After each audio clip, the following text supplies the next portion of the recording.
ये 8:03 के आसपास मरीज आया जी। और उस समय जो है कंडीशन बहुत गड़बड़ था। वो इलेक्ट्रिक शॉक का मरीज़ था, 11,000 से गिरा था। जी जी। तो उसके मुख से खून भी आ रहा था जी। उस समय डॉक्टर साहब यहाँ मौजूद नहीं थे। और उस समय क्या, डॉक्टर साहब जब से ज्वाइन किए हैं तब से यहाँ पर रात्रि निवास नहीं करते हैं। रात्रि निवास नहीं करते? नहीं, कभी नहीं। क्योंकि प्रावधान तो ये है कि उनको जो है रात्रि निवास यहाँ करना चाहिए। नहीं, वो करीबन 3 और 4 बजे के आसपास पर डे चले जाते हैं। हॉस्पिटल में पहुंचा जो जिसको करंट लगा हुआ था, यहाँ कौन कौन से डॉक्टर मौजूद थे उस टाइम? यहाँ पर उस समय कोई डॉक्टर मौजूद नहीं थे। मैं था, एक वार्ड बॉय जिसकी ड्यूटी लगी हुई थी विकास शर्मा थे, और एक स्वीपर राम प्रकाश यादव थे। जिस रात ये घटना होती है, अलखराम प्रजापति नाम का एक प्राइवेट लाइनमैन की डेथ होती है, तो उस दिन आपको कितने बजे ये सूचना मिलती है और किसके द्वारा मिलती है? एग्जैक्टली तो अगर मोबाइल देख के टाइम निकालें तो 8:37 पे मुझे कॉल आता है कि अलखराम के साथ ऐसी दुर्घटना हो गई है, क्या भैया आपको पता है? तो हमने कहा हमको जानकारी नहीं है। किसके द्वारा दिया? एक लड़का है आदर्श श्रीवास्तव मेडिकल स्टोर चलाता है, उसकी का कॉल आया था। और अलखराम हम लोग से जुड़ा हुआ आता जाता रहता है, तो मैं उसको देखने अस्पताल चला गया कुछ देर के बाद, क्योंकि उस टाइम पे मैं रास्ते में था। जब घर पहुंचा, गाड़ी खड़ी करी, उसके बाद मैं वहाँ उसको देखने गया। तो जब मैं वहाँ पहुँचा हूँ तो उसको रिफ़र किया जा चुका था। एम्बुलेंस में बाकायदा लेटा हुआ था, जिंदा था, लेकिन मुझसे इसके झाग आ रहा था। मैंने कोई इलाज, कोई ट्रीटमेंट, कोई रिफ़र नहीं किया। उनका कहना तो यह है कि आपके द्वारा रिफर्ड किया गया और आपने ही उसका इलाज किया। नहीं, वो सरासर झूठ बोल रहे हैं, ऐसा कुछ नहीं है। मैंने ना कोई इलाज किया है, ना कोई रिफ़र किया है। मैं as a public, as a personal relation के थ्रू में उसको देखने गया था, ऐसी कोई बात नहीं। अच्छा, एक चीज़ और मित्रों, 26 सितंबर को एक बहुत बड़ा हादसा होता है। अलखराम प्रजापति नाम का एक लाइनमैन जिसको करंट लगता है। करंट लगने के बाद वो हॉस्पिटल पहुंचता है, यानी PSC रेहरा बाजार में, और उसके बाद यहाँ डॉक्टर ना होने के कारण उस व्यक्ति की डेथ हो जाती है। यहाँ के जो डॉक्टर साहब हैं उत्कर्ष मिश्रा जी, वो अपने स्पष्टीकरण में एक लेटर जिलाधिकारी बलरामपुर को और जो है शासन को भेजा है। उन्होंने स्पष्टीकरण में उन्होंने 2 लोगों पर आरोप लगाया है, बड़ा गंभीर आरोप लगाया है। एक नरसिंह पाठक जी जो चीफ फार्मासिस्ट हैं यहाँ के, वो हमारे साथ मौजूद हैं, और एक डॉक्टर मुकेश सिंह जी जो कि यहाँ पे मौजूद नहीं, यहाँ पे वो कार्यरत भी नहीं है, वो सराय खास PSC पे कार्यरत हैं, और वहाँ से कभी कभार कोई इमरजेंसी में उन्हें बुला लिया जाता है अगर डॉक्टर नहीं होते हैं। इन्हीं से जानते हैं जो कुछ आरोप था, इनसे पूछते हैं क्या कुछ कहना चाहेंगे इसके बारे में नरसिंह पाठक जी जो यहाँ के चीफ फार्मासिस्ट हैं। पाठक जी, जिस दिन ये हादसा हुआ, ये घटना हुआ, कौन सा समय था और क्या क्या हुआ, पूरा घटना बताइए आप। ये 8:03 के आसपास मरीज आया जी। और उस समय जो है कंडीशन बहुत गड़बड़ था। वो इलेक्ट्रिक शॉक का मरीज़ था, 11,000 से गिरा था। जी जी। तो उसके मुख से खून भी आ रहा था जी। उस समय डॉक्टर साहब यहाँ मौजूद नहीं थे। और उस समय क्या, डॉक्टर साहब जब से ज्वाइन किए हैं तब से यहाँ पर रात्रि निवास नहीं करते हैं। रात्रि निवास नहीं करते? नहीं, कभी क्योंकि नहीं। प्रावधान तो ये है कि उनको जो है रात्रि निवास यहाँ करना चाहिए। नहीं, वो करीबन 3 और 4 बजे के आसपास पर डे चले जाते हैं। हम तो सुने 2 ही बजे जाते हैं। कई लोगों का बयान है उस दिन का, रात का बयान कभी 2 बजे भी चले जाते हैं, लेकिन वो रात्रि निवास अभी तक कभी नहीं किए। अरे यहाँ के SHO जो ओम प्रकाश सिंह चौहान जी बोल चुके हैं कि वो रात्रि निवास छोड़ दीजिए, 2 बजे के बाद मेरी कोई जांच नहीं होती है। अब इसके बारे में मुझे कोई जानकारी नहीं है, लेकिन वो अभी तक जब से ज्वाइन किए तब से अभी तक रात नहीं रुके हैं। अच्छा। एक और दिन नहीं रुके हैं जी। तो उस समय जब मरीज आया, मरीज की हालत बहुत गड़बड़ थी, और मैं डॉक्टर साहब के पास फ़ोन करने जा रहा था, तभी मरीज के परिजनों के द्वारा, जो मरीज को लेकर आए थे उनके घर वाले, तुरंत डॉक्टर साहब का नंबर यहीं आगे लिखा हुआ है, उसी से मिलाकर डॉक्टर साहब के पास फ़ोन किए। तो डॉक्टर साहब ने ये कहा कि हम आधे घंटे में आ रहे हैं। जी। तो मरीज की हालत ज़्यादा कंडीशन गड़बड़ था। मरीज के परिजन एवं भारी भीड़ को देखते हुए मुझे प्राथमिक इलाज करना पड़ा, क्योंकि सब लोग कह रहे थे कि इलाज करो। कंडीशन गड़बड़ था, मुख से खून भी आ रहा था, इसलिए मानवता के नाते और अपना कर्तव्य के नाते मैंने उसका जो यथासंभव हो सका प्राइमरी ट्रीटमेंट मैंने किया। और शेष के बाद में जो है वो कहे कि इसको रिफ़र बनाओ, और चूँकि रिफ़र बनाना ही था तो कंडीशन गड़बड़ था। तो मैंने उनको रिफ़र करके जो है बलरामपुर के लिए रिफ़र किया, लेकिन मरीज़ के परिजन कहने लगे कि हम गोंडा ले जाएंगे, तो उसमें अब लिख करके गोंडा भी लिख दिया गया। तो मरीज़ यहाँ से लेकर के चले, और रास्ते में कुछ दूर गए गली में, जैसे गाड़ी से निकले थे तो गली में गए, वही रास्ते में शायद डेथ हो गई। वहाँ से लेकर के आए, कहे मरीज़ मर गया। जिस पाठक जी, जब यहाँ पे पेशेंट को लाया गया तो कौन कौन से डॉक्टर यहाँ पे मौजूद मिले? उस समय कोई डॉक्टर मौजूद नहीं था। जी। एक आरोप लग रहा है कि मुकेश सिंह ही उनका रेफर बनाया और मुकेश सिंह ने ही उस व्यक्ति का जो है ट्रीटमेंट किया। क्या ये बात सही है? जो अपनी स्पष्टीकरण में जो एक स्पष्टीकरण लेटर जारी किया है उत्कर्ष मिश्रा जी ने, उस स्पष्टीकरण में उन्होंने स्पष्ट कर रखा है कि मुकेश सिंह ने ही यहाँ से रेफर बनाया। क्या कहना चाहेंगे? नहीं, मुकेश सिंह ने रेफर नहीं बनाया है। परिजन दबाव में मुझसे जो है ज़बरदस्ती, परिजन एवं भारी भीड़ सब लोग कहने लगे कि ये केस गड़बड़ है, इसको जल्दी से रेफ़र बना दीजिए। मैंने उसका प्राइमरी ट्रीटमेंट किया। ट्रीटमेंट करने के बाद में मैंने रेफ़र बना दिया और यहाँ से मरीज़ को लेकर के वो गाड़ी में शिफ्ट करवा दिया और वो लेकर जा रहे थे। रास्ते में बाज़ार में जैसे पहुँचे थे वो मरीज़ गुजर गया। तो यहाँ के कुछ जो इंस्ट्रूमेंट मंगाए जाते हैं उनका एक साफ कहना है कि उसमें जो है कबाड़ के रूप में उसको सड़ा देते हैं और उसमें ज़बरदस्त तरीके से भ्रष्टाचार करते हैं। ये सीधा आरोप आप पर लगा रहे हैं उत्कर्ष मिश्रा जी। इस संबंध में क्या कहना चाहेंगे? इसके बारे में कोई जानकारी नहीं है। वो चाहते हैं तो साक्ष्य प्रस्तुत करें। जी, वो साक्ष्य प्रस्तुत करें। मैं क्या कह सकता हूँ? अगर मैं भ्रष्टाचार में लिप्त हूँ तो जैसे जो है उससे उसके खिलाफ, उससे जो है मेरे खिलाफ बयान दिलवाएं या साक्ष्य दिलवाएं। तो मतलब यहाँ रात भी डॉक्टर साहब नहीं रुकते हैं? ना, नहीं रुकते हैं। कभी जब से ज्वाइन किए तब से अभी तक नहीं रुके हैं। कभी नहीं रुके? जी।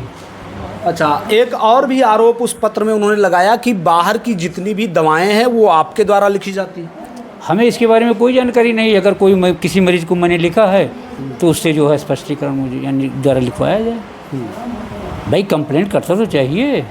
अगर मैं लिखता हूँ तो कंप्लेंट करवाइए जो है। इससे पहले एक जांच आई थी जिसमें वित्तीय अनियमितता भी इनकी पाई गई थी, डॉक्टर उत्कर्ष मिश्रा जी की।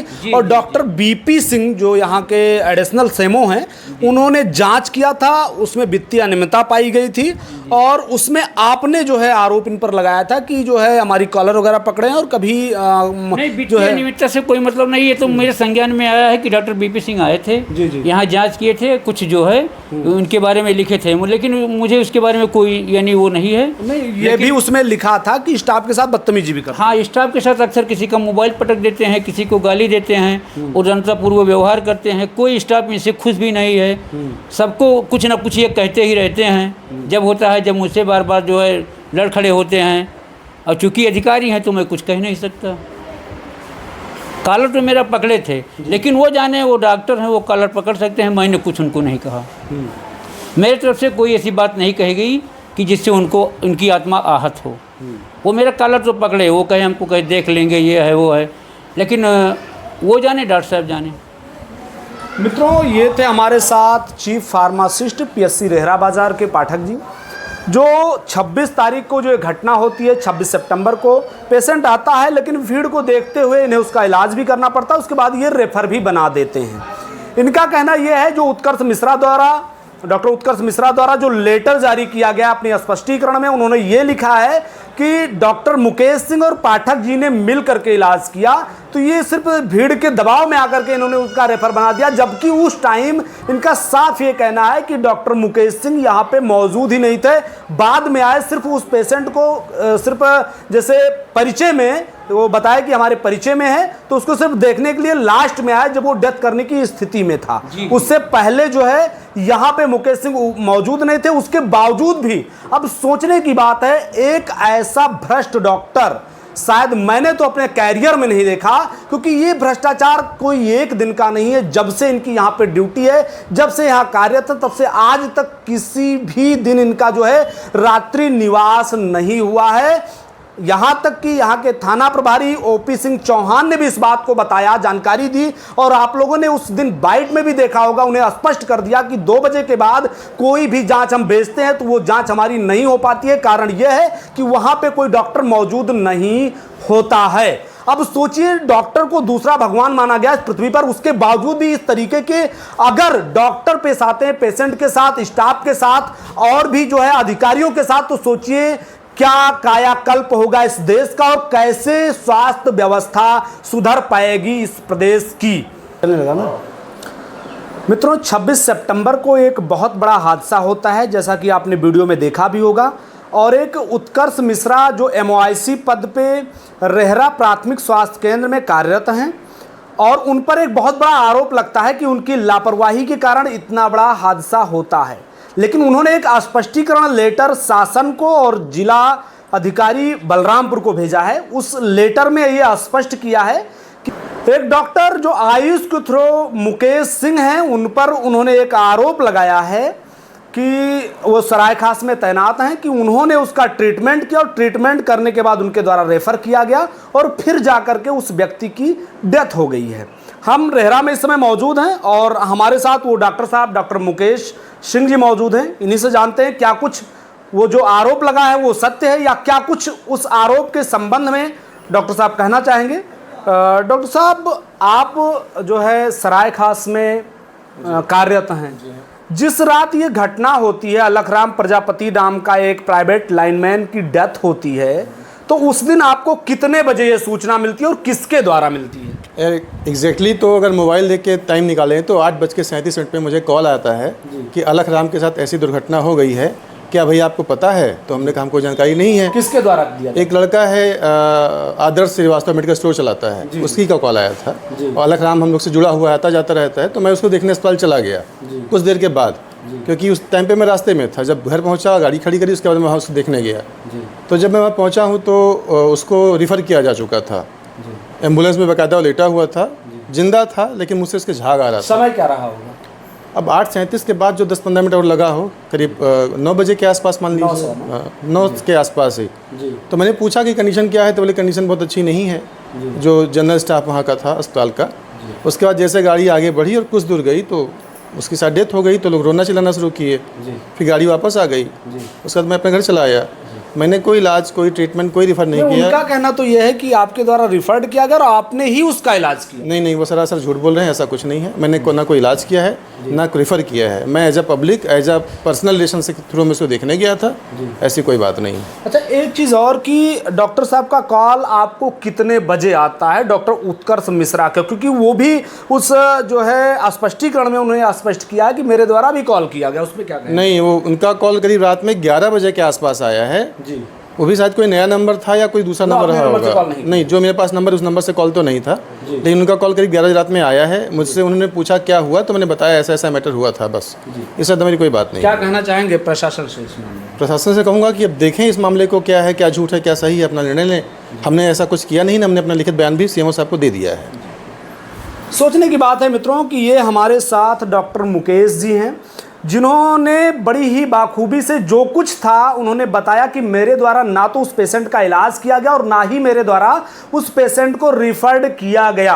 अब सोचने की बात है, इतने बड़े झूठे आरोप पे जो इन्होंने अपने स्पष्टीकरण में लिखा है, वो भी मैं आपको वीडियो में जो है ऐड कर दूंगा, आप लोग अपने स्क्रीन पर देख सकते हैं। ऐसे में तो प्रशासन को और जो है देश के राष्ट्रपति से मैं विनम्र निवेदन करना चाहूँगा, महामहिम राष्ट्रपति से, कि ऐसे में तो इन्होंने ऑस्कर और पद्मश्री जैसे अवार्ड से जो हैं डॉक्टर उत्कर्ष मिश्रा को सम्मानित करना चाहिए, क्योंकि अपने सर का सारा बोझ दूसरों पर देना शायद इनसे कोई सीख सकता है। जिस तरीके से इनका भ्रष्टाचार रहा है वो किसी से छुपा नहीं है। लगभग 1-1.5 साल जो भी इनका कार्यकाल रेहरा में रहा है, कभी इन्होंने रात्रि निवास नहीं किया। अपने घर से ये कभी 9:30 बजे, कभी 10 बजे हॉस्पिटल पहुंचते रहे हैं। ये पब्लिक का कहना, यहाँ के लोगों का कहना है। उसके बावजूद भी अगर कोई कैजुअलिटी होती है तो अपने सर का ढींगड़ा सारे लोगों पे या दूसरे डॉक्टरों पे फोड़ देना, और वो ऐसे डॉक्टर पे फोड़ना जो कि रेहरा प्राथमिक स्वास्थ्य केंद्र पर कार्यरत भी नहीं है और वो कार्यरत हैं सरायखास प्राथमिक स्वास्थ्य केंद्र पर। इस तरीके से मनगढ़ंत कहानियां बनाकर, रचकर और दूसरों पर अपना ढींगड़ा फोड़कर अपने आप को बचाने का प्रयास उत्कर्ष मिश्रा कर रहे हैं। उसके बावजूद जो जिला प्रशासन है, हम बात करें जो है जिला चिकित्सा अधिकारी या जिला अधिकारी, पूरी तरीके से इस मामले पे खामोश है, मौन है। अभी तक जांच रिपोर्ट भी नहीं जा पाई है। 3 दिन का जो है माननीय उप मुख्यमंत्री स्वास्थ्य मंत्री ब्रजेश पाठक जी द्वारा 3 दिन का समय दिया गया था, हफ्ते भर से ज्यादा हो गया, अभी भी जांच रिपोर्ट पूर्णतया जा नहीं पाई है। और अभी भी जो है टाल मटोल करके पूरा सिस्टम एक करप्ट डॉक्टर को बचाने में लगा हुआ है। आप लोग जो भी वीडियो देख रहे हैं उनसे मैं प्रतिक्रिया का इंतजार करूंगा। आप लोग क्या सोचते हैं उसका उत्कर्ष मिश्रा के बारे में, अपनी प्रतिक्रिया जरूर दीजिएगा मित्रों, और ज्यादा से ज्यादा इस वीडियो को शेयर करें। जय हिंद, जय भारत।